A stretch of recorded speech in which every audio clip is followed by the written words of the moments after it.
donner un conseil. Si tu avais un peu de jugeote, tu mènerais une vie plus stable. Tu construirais enfin quelque chose. Ah ouais. Et qu'est-ce que tu proposes de concret, papa? Ce n'est pas sorcier, c'est une question de bon sens. Tu vas trouver une jeune femme et tu vas enfin te marier. Vous en faites une tête. J'ai dit quelque chose de ridicule ou d'insensé? Mais avec qui tu veux qu'il se marie? Ce n'est pas si facile. Ici, à San Martín de la Costa, il y a beaucoup de jeunes femmes jolies, charmantes et de bonnes familles. Je connais déjà 2 ou 3 jeunes filles qui feraient l'affaire. Tu pourrais en choisir une pour l'épouser et elle deviendrait la mère de tes futurs enfants.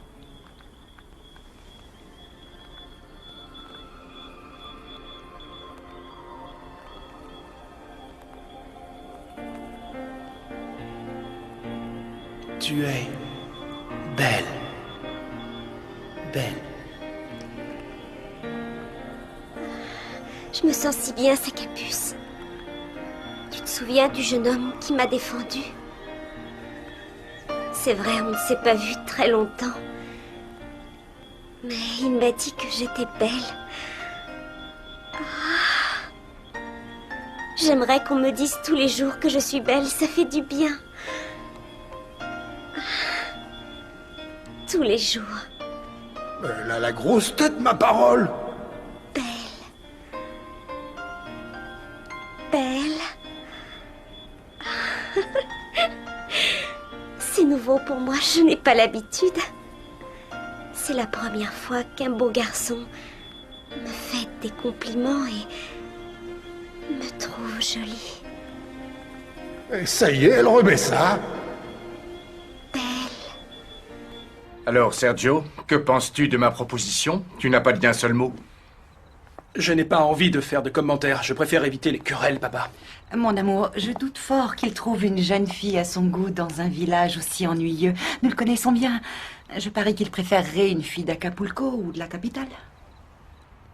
Mais dès qu'il sera marié, il pourra aller à Acapulco autant qu'il voudra. D'ailleurs, c'est près d'ici, ça leur fera un excellent but de promenade. Je commence à en avoir assez, papa. Tu ne comprends donc rien. Je veux quitter à tout jamais San Martín de la Costa, le plus vite possible. Et je veux que tu me donnes la part de l'héritage de ma mère. Vends-la, cette propriété. Vends l'hacienda. Maintenant. Je ne vais pas attendre 20 ans pour qu'elle prenne de la valeur. Je n'en ai pas la moindre intention. Il n'est pas question que je la vende aujourd'hui à bas prix pour satisfaire tes caprices.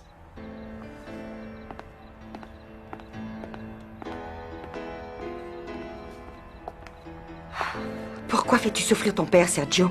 Tu n'as pas le droit d'agir ainsi.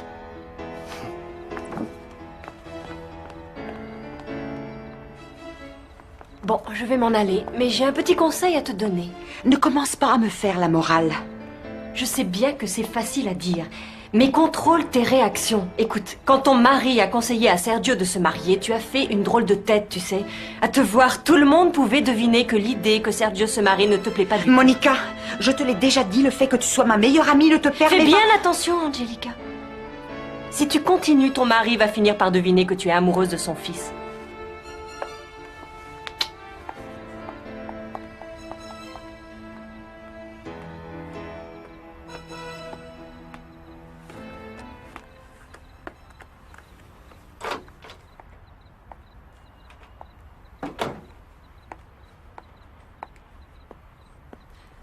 Ne te mets pas en colère, mon amour. Tu as entendu Sergio. La seule chose qui l'intéresse, c'est sa part d'héritage. Il se fiche pas mal de nous et de l'hacienda. Mais tôt ou tard, il faudra te résoudre à la vendre. Je n'en ai pas l'intention. C'est hors de question.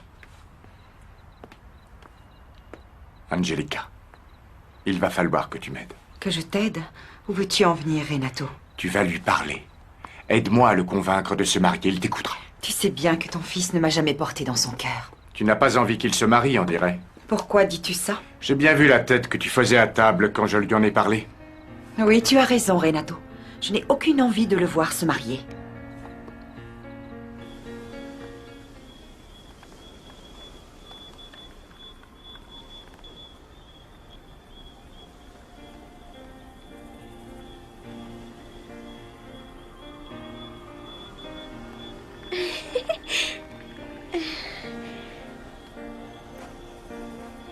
Il est tard, viens dormir, Marimar. J'y vais tout de suite, Mamie Cruz. Tu es belle. Belle. Tu n'as pas l'air dans ton assiette, toi. C'est vrai, ce que vient de dire Marie-Mar me préoccupe beaucoup. Tu as vu avec quelle fougue elle a défendu ce type de l'Hacienda? Pourquoi? J'aimerais le savoir. Elle doit sûrement le connaître depuis un certain temps pour le défendre de cette manière-là. Et ça me chagrine qu'elle vole les gens. Elle le fait pour nous, on est si vieux, mais ça, on ne peut pas l'accepter. Puis-je savoir pourquoi tu n'as pas envie que mon fils se marie?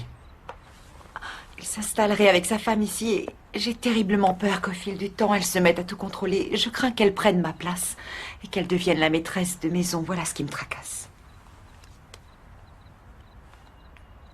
Comment peux-tu imaginer que je permette une chose pareille? Tu es ma femme chérie. Donc c'est toi la maîtresse de cette maison, Angelica, et personne ne peut te remplacer, voyons. Ne t'inquiète pas. Je peux t'assurer que personne ne prendra ta place. Mais essaie de me comprendre. Si mon fils se marie, il viendra s'installer dans l'hacienda et nous pourrons exploiter ensemble la propriété. Oui, tu as raison. Dans ce cas-là, il ne quittera pas l'hacienda. Alors aide-moi à le convaincre. Je suis sûr que c'est la bonne solution. Tu veux bien m'aider, mon amour? Bien sûr, je vais essayer. Par contre, je ne suis pas sûre de pouvoir réussir.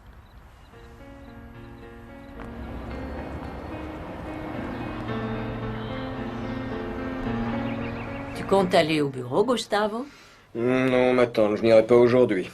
J'ai l'impression que tu négliges un peu tes Mais affaires. non, je travaille avec des gens de confiance. Oui, peut-être, mais ça ne suffit pas. Il faut rester vigilant. Je garde un œil sur mes affaires. Seulement, ces temps-ci, je ne suis pas en bonne santé. Allons, Gustavo. Aujourd'hui, je te trouve plus pessimiste que jamais.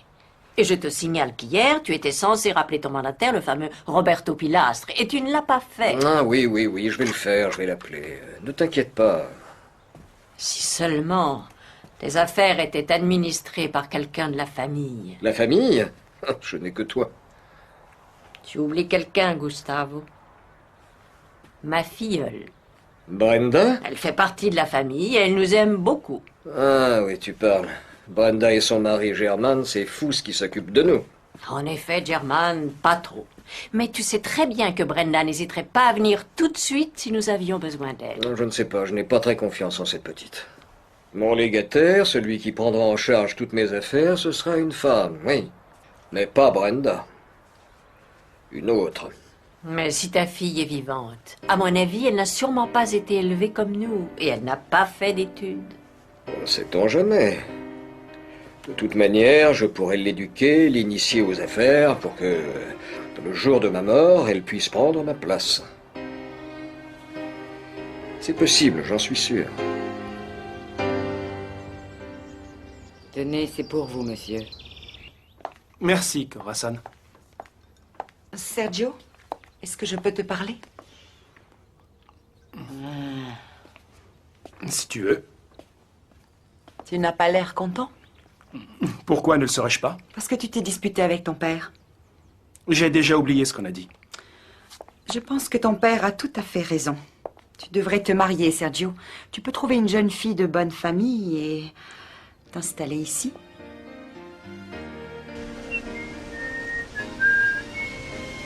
Marie-Mar! Marie-Mar, ma chérie! Tu pars au village, on dirait, Papy Pancho. Oui, je voudrais bien trouver un petit travail. Pour gagner un peu de sous, faut bien manger. Oh, mais tu es trop vieux, ce n'est pas du tout raisonnable. Et en plus, à ton âge, tu risques de te faire mal au dos, voyons. Vous arrivez à vivre avec ce que je vous rapporte à la maison. En chapardin. Oh, Papy Pancho, là tu exagères. À t'écouter, tout le monde va penser que je passe ma vie à voler les autres. Je gagne un peu d'argent en faisant parfois quelques courses. Et puis, je vais t'avouer une chose. J'ai eu si peur hier après ce qui s'est passé dans l'hacienda des Santibáñez. Je te promets que je ne le referai plus jamais. Tu sais ce que tu dois faire, c'est aller confesser tes fautes au bon curé du village. Oui, je lui ai dit que j'allais venir le voir. Mais toi, retourne vite à la maison. Va faire une petite sieste. Et puis, qui va te donner du travail? Dis-moi un peu. Je vais bien trouver du travail, ma chérie. Va aider ta grand-mère à la cuisine. C'est encore moi l'homme à la maison. Oh, grand-père. Pauvre vieux, à son âge, obligé d'aller chercher du travail pour nous nourrir.